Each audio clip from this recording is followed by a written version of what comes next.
What's up, everyone? Welcome back to the show, and thank you for tuning in. Today's episode is a recap of our recent trip over to Korea and Japan. I finally decided to stop being lazy and put together a video for you to tell you about the trip, show you what I picked up over there. So we'll get right into that. But first, I thought I would just quickly show you this. It's Cheerwine. Delicious soda. Shout outs to my friends over there in the North Carolina area. Hell yeah. And with that, we'll get right into it. Like I said, Korea and Japan, right? First leg of the trip was Korea. A lot of that time was spent trying to recover from the time change, okay? However, adrenaline pulled us through, and we were able to see a lot of cool things over there. First of all, we got to see the palace. It's called Gyeongbokgung Palace. Very, very historical site. It goes back to like the late 1300s. It's over 600 years old. We got to tour around there in traditional attire. They're called hanboks. Really cool thing. If you do rent a hanbok, you get free admission to the palace, so that's cool. Although we did do it in sweltering heat for a couple hours, so that was a little bit brutal, but totally worth it. It was a good experience. Other than that, we got to see tons of sights, okay? Beautiful city. We got to see the street market. I really love the street market. The food was delicious. If you ever get a chance to travel to Korea, to Seoul, I'd highly recommend it. Beautiful city, and we had a great time. But like I said, we were still kind of recovering in Korea, but trying to see as much as we could. That was kind of the summary of our time there in Seoul. So after a few days spent there, we decided to hop on a plane and head over to Japan. And our first stop was Osaka. Osaka is where USJ is, Universal Studios Japan. And similar to the States, Universal Studios, super crowded, okay? Tons of crowds. Fortunately, the weather did cooperate, although it was very hot. Very, very hot. But, we utilized those fast passes, okay? You got to get the fast passes so you could skip these lines, because some of the lines, they could be 100 minutes, 140 minutes. They could be nuts. So get the fast passes. It's well worth the extra money spent. But we had a fantastic time there. There's different areas. There's the Jurassic Park area, the Harry Potter area, the Super Nintendo World area, which, by the way, by far the most popular area was the Super Nintendo area. And it's like timed entry, so you're supposed to only spend a short period of time in each area, but I kind of have a feeling people enter the area and then they just don't leave, which makes the areas that much more crowded. But the big attraction at Super Nintendo World was, what is it called? Bowser's Castle. There's like a Mario Kart ride. Everything is just the amount of detail in each area, not just Super Nintendo World, but specifically in the Nintendo area. Extreme nostalgia overload. And they have these things here. You might have heard of these little wristbands. Let me see if I can get it out of here. But they have this stuff where you buy these wristbands and then you download an app and, you collect coins that don't mean anything. And then that allows you to do other things like unlock a Bowser fight later. However, the place is so crawling with people, you can never do it. So the idea is that you slap this on your hand, on your wrist, and then you, there's different blocks throughout the park that you smash, and that means something. It's kind of cool. It's a nice little trinket. It's pretty substantial, actually. They have different ones. My wife and daughter got one, Princess Peach and Yoshi. But overall, we just had a blast. I mean, highlight of the trip overall, kind of a spoiler alert, highlight of the trip overall, I would say for me, was probably Universal Studios Japan. Just had a fantastic time, and I would highly recommend going there as well. The village, there's so many things to do. We stayed at one of the hotels in the village. Within the park, there's a lot of cool themed restaurants and food. We got some like Mario and Luigi cakes, although again, lines are ridiculous. I mean, you're talking about waiting 45 minutes in line for a cake, but this is the nature of the beast, and this is what you got to deal with. But, at the end of the day, it was still a great time.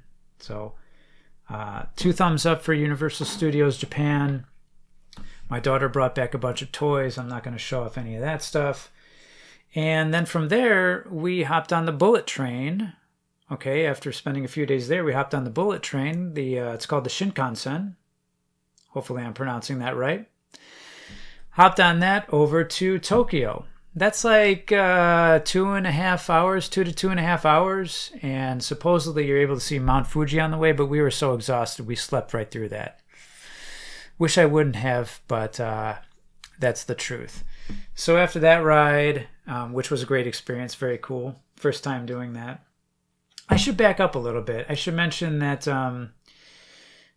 this was not our first trip over to Korea and Japan. However, it was my daughter's first trip. I don't know. I felt like that was worth saying. But it had been a bunch of years since I'd gone. Anyway, back to Tokyo. So we're in Tokyo now. And again, more sightseeing. Love the city. Love both cities. Osaka and Tokyo. We tried to see as much as we could. This is not the relaxing type of vacation.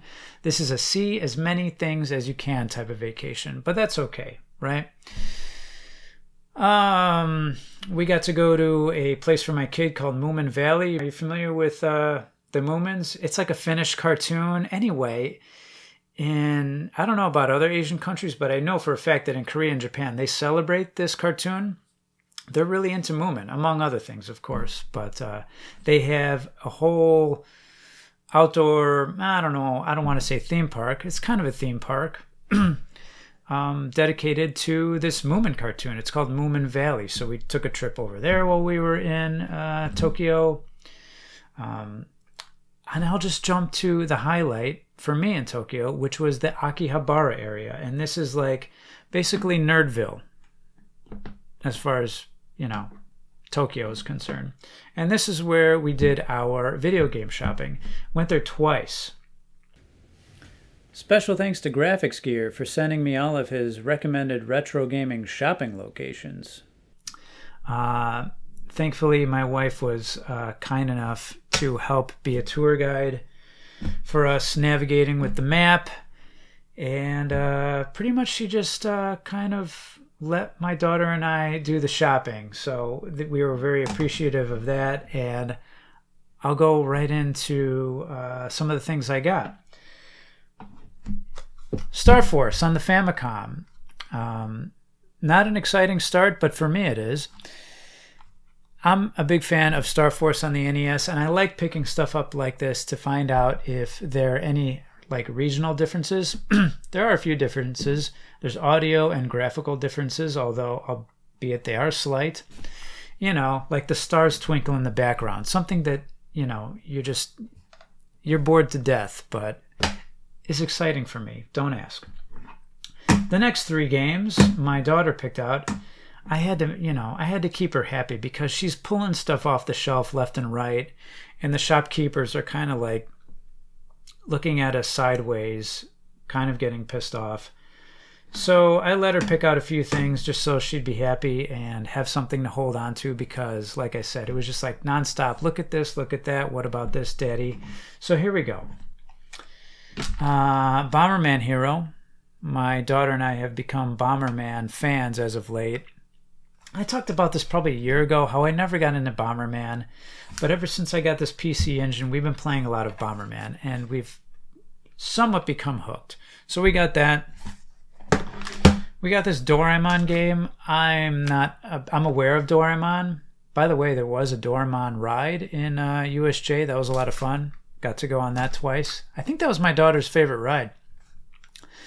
Anyway, this is another kind of beloved Japanese cartoon. So there's a video game about that. If I'm not mistaken, I think there's at least two PC Engine games about Doraemon that we have over there in the EverDrive that we've played. And last for my daughter's games, Mario Tennis. I didn't already have that one. I'm going to have to go ahead and, I don't want to deal with case swaps. I'm going to go ahead and modify the Nintendo 64. As much as I wish I didn't have to do that, but I'm going to modify the Nintendo 64 so that it fits these cartridges.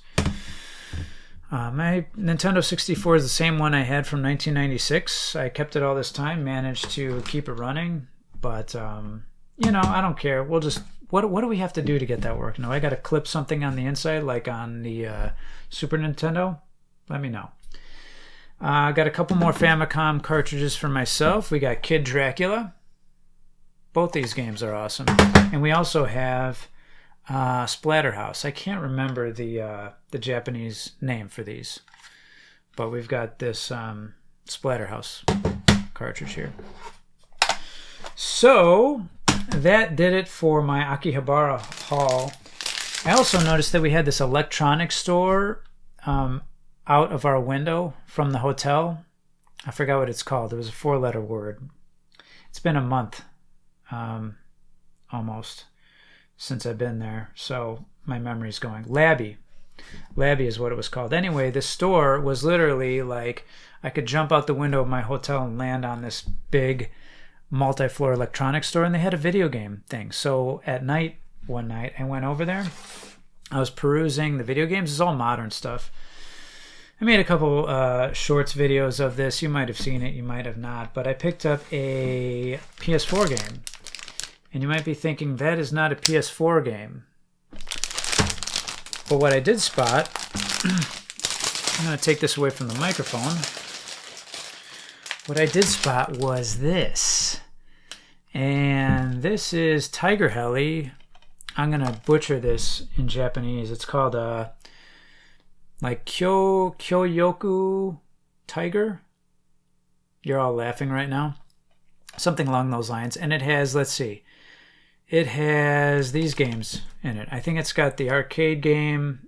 It's a Toplin Arcade Garage. I don't know. I think it has the Genesis version. It's got, I don't know. I'm probably too afraid to say the wrong thing. But it's got a few games in there. I think it's got some of the home ports, and it has the arcade version on there as well in a nice modern package there. So I picked this out. And I bring it to the counter. It's the same type of thing like at GameStop where, you pick the used one off the shelf, they go underneath the drawer and they pull out a brand new sealed copy for you. So they pull this out and they also pull this out with it. And I'm like, holy cow. I don't know if that's normal for over there, like with all the games, or if this is just a special thing. But this is like a sealed comic book that goes with it. So how cool is that? I don't know. That caught me by surprise. Anyway, that's the video game stuff. That's probably all you guys are here for, so I'll probably end it there. I have some notes behind there to see if I missed anything, but I really don't think I did.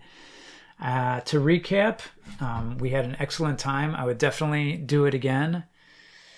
And if you ever get a chance to go to any of these great cities, Seoul, Korea, Osaka, Japan, Tokyo, Japan, I would highly, highly recommend it, okay?